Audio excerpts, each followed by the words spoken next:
माँ तो माँ होती है। फोन पर, हेलो माँ, मैं राजू बोल रहा हूँ। कैसी हो माँ? मैं ठीक हूँ बेटे, ये बताओ तुम और बहू दोनों कैसे हो? हम दोनों ठीक है। माँ आपकी बहुत याद आती है। अच्छा सुनो माँ, मैं अगले महीने इंडिया आ रहा हूँ तुम्हें लेने। क्या? हाँ माँ, अब हम सब साथ ही रहेंगे।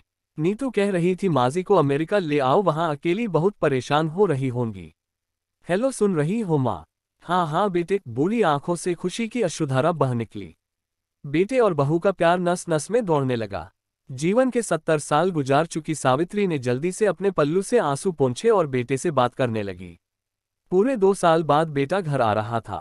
बूढ़ी सावित्री ने मोहल्ले भर में दौड़ दौड़ कर ये खबर सबको सुना दी। सभी खुश थे कि चलो बुढ़ापा चैन से बेटे और बहू के साथ गुजर जाएगा।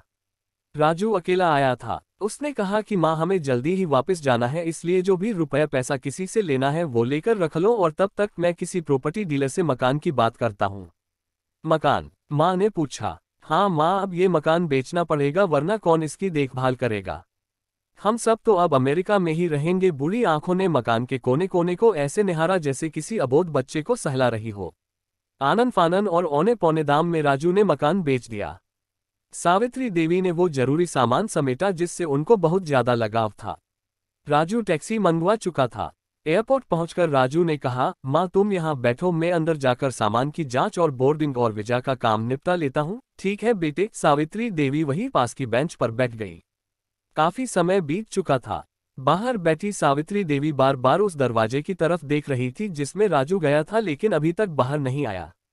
शायद अंदर बहुत भीड़ होगी सोचकर बूढ़ी आंखें फिर से टकटकी लगाए देखने लगती। अंधेरा हो चुका था। एयरपोर्ट के बाहर गहमागहमी कम हो चुकी थी। माँ जी, किससे मिलना है? एक कर्मचारी ने वृद्धा से पूछा। मेरा बेटा अंदर गया था टिकट लेने।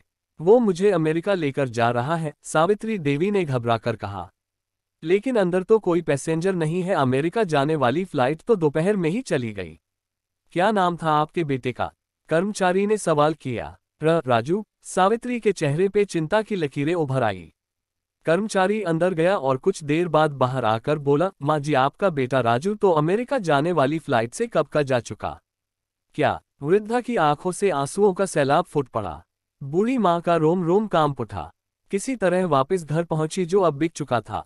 रात में घर के बाहर चबूतरे पर ही सो गई। सुबह हुई तो दयालु मकान मालिक ने एक कमरा रहने को दे दिया। पति की पेंशन से घर का किराया और खाने का काम चलने लगा। समय गुजरने लगा। एक दिन मकान मालिक ने वृद्धा से पूछा, माँ जी, क्यों नहीं आप अपने किसी रिश्तेदार के यहाँ चली जाए? अब आपकी उम्र भी बहुत हो गई, अकेली कब तक रह पाएंगी? हाँ चली तो जाऊं, लेकिन कल को मेरा बेटा आया तो यहाँ फिर कौन उसका ख्याल रखेगा? आंख से आंसू आने लग गए दोस्तों। विनती, माँ बाप का दिल कभी मत दुखाना।